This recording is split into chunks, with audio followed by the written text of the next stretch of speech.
याद है ना आपको? एक समय था जब 5 दिसंबर को धुरंधर का क्लैश राजा साहब से होने वाला था और सभी लोग आदित्य धर रणवीर सिंह से पीछे हटने को कह रहे थे। लेकिन फिर राजा साहब की तारीख 1 महीने आगे बढ़ गई और अब जब प्रभास की फिल्म रिलीज के लिए तैयार है, धुरंधर 1 महीने बाद भी उसके पीछे पड़ा हुआ है। अब आया है राजा साहब का ट्रेलर नंबर 2, जिसके बाद कहानी का फ्लो बदल सकता है, क्योंकि 10 साल भी हो जाएं, बाहुबली तो बाहुबली ही रहेगा, है ना?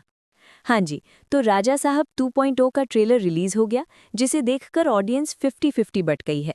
लेकिन मेरे हिसाब से ये 60-40 है। कैसे? सुनिए।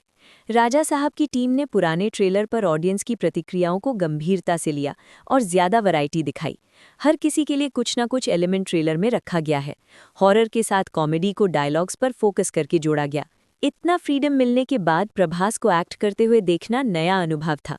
फिल्मों के साथ एक्सपेरिमेंट करना भी इससे सीखने लायक है, लेकिन इतना सब ट्रेलर में दिखा दिया तो थिएटर में देखने के लिए क्या बचता है? Fight sequence, horror, secret moments और संजय दत्त मिस्ट्री काफी हद तक सामने आ गया। कुछ एंगल जैसे हिप्नोटिज्म या बोमन ईरानी का कैरेक्टर थोड़ा हिडन रखा जा सकता था। यहाँ तक कि बाहुबली टच थोड़ा सटल होता तो बेहतर होता। और हाँ, प्रभास फैंस को मान लेना चाहिए कि फिल्म का वीएफएक्स 400 करोड़ के बजट के साथ भी पूरा न्याय नहीं कर पाया है। क्रोकोडाइल फाइट सीन, उल्टा पुल्टा महल और अजीब बड़े मॉन्स्टर्स का आइडिया अच्छा है, लेकिन प्रेजेंटेशन थोड़ा बचकाना लग रहा है। आदिपुरुष 2.0 कुछ लोग बोल रहे हैं और ये पूरी तरह गलत भी नहीं है, क्योंकि इन स्पेशल इफेक्ट्स में कुछ खास वाव नहीं है। लेकिन पूरा गेम बदल सकता है अगर राजा साहब का क्रॉसओवर भूल भुलैया से हो। दिमाग में चलने वाला भूत किसी भी वीएफएक्स या सीजीआई से ज्यादा इंटरेस्टिंग और डरावना होता है।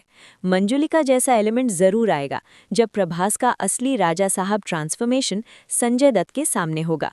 अगर कहानी में दम है तो वीएफएक्स की चिंता करने की जरूरत नहीं। सस्पेंस, स्ट्रॉन्ग क्लाइमैक्स और विलन का बड़ा प्रभाव फिल्म का ओवरऑल एक्सपीरियंस बदल सकता है। कुछ सीन ऐसे हैं जो स्पष्ट रूप से थिएटर ऑडियंस के लिए बचा के रखे गए हैं, जैसे काली माँ से जुड़ा स्पिरिचुअल एंगल। अब सबसे हाईलाइट सीन है प्रभास का जोकर मेकअप लुक, जिसके साथ ट्रेलर खत्म होता है। डायरेक्टर को इसी सीन पर सबसे ज्यादा कॉन्फिडेंस है। अरशद वारसी का मोमेंट सच हो गया। ये सीन ऑडियंस को बांटेगा। फैंस कहेंगे प्रभास में हिम्मत है, जोकर बन सकते हैं। न्यूट्रल ऑडियंस कहेंगे इतनी हिम्मत की जोकर बना दिया। ट्रेलर में प्रभास की हिंदी डबिंग थोड़ी कमजोर लगी। डायलॉग्स भी ओरिजिनल हिंदी जैसा फील नहीं दे रहे। कॉमेडी, हॉरर और रोमांस के सारे इमोशंस मिसिंग हैं। शायद हिंदी बेल्ट ऑडियंस को कम आंक रहे हैं। अगर ऐसा है तो फैन सर्विस कम हो सकती है और पैन इंडिया इम्पैक्ट कम हो जाएगा। राजा साहब का ट्रेलर 2 पुराने ट्रेलर से काफी स्ट्रॉन्ग है। फिल्म का लेवल अपग्रेड हो गया है। प्रभास होने के बावजूद नॉर्थ बेल्ट में हाइप अभी कम है, तो कंटेंट और मजबूत होना चाहिए, वरना कलेक्शन बाहुबली या आदिपुरुष जैसा नहीं होगा। मेरे हिसाब से राजा साहब के पास खोने को कुछ नहीं है, बस भूल भुलैया जैसा एक ट्विस्ट और फिल्म 60% काम करेगी, इतना तो पक्का है। या तो फिल्म फ्लॉप होगी या गेम चेंजर। ये फिल्म मामूली नहीं है। बाकी आप बताइए, आपको क्या अच्छा लगा, क्या बुरा? धुरंधर फर्स्ट या राजा साहब की हवेली पर विजिट? सोचिए। Take care, bye.